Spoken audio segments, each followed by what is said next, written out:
Hi there, my name's Ben Mildren from Mildren Events, and I'm here to give you some tips for the upcoming SF Super Series.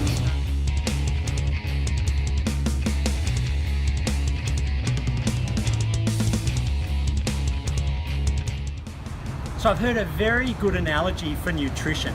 So if we look at nutrition to start with, the analogy is a fire, a burning fire. So when you get up in the morning and you've got a long ride for the day, you want to put a big log on that fire. So you want things high in protein, some saturated fats as well. And then as you start the ride off, you want bars that are relatively high in protein. So this is a nut bar, it's held together by honey, but ostensibly a nut bar. Then as you move through the ride, so that's putting some smaller timber on the fire. We're putting some smaller timber on the fire a little bit later on. Let's say we're doing a 3-hour bike ride. The first hour, you'd really want to just put something quite low GI. Then as we get into the second hour, you want to maybe a little bit high GI, higher GI muesli bars, as well as perhaps introducing some isotonic gels. So we're not going into the high sugar just yet. Then in that last hour, particularly if the intensity has been really high, that's when we start introducing some caffeine. And the lollies and that sort of thing.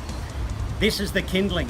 If you put the kindling on when you first start, then the fire can go out. It'll flare up, you'll have a spike in blood sugar, and then you could end up crashing down through the floor with your blood sugar levels and really bottoming out there. So keep everything high in sugar and that high GI stuff to the very end. That's the get you home stuff. What I tend to do with my drink bottles, you'll notice on the bike behind me, I do have 2 drink bottles on the bike. We tend to use an electrolyte that's 0 in sugar, and I choose to put my own fructose actually in the bottle itself. So that analogy, if you think about it, put the log on the fire in the morning and work your way through the bigger timbers, through the kindling, and then at the end with these caffeine gels, you are literally just pouring fuel on the fire to try to get yourself across the line. So I hope that works. The important thing with nutrition is that you do practice it. So when you're training, take your nutrition out with you. It has to work.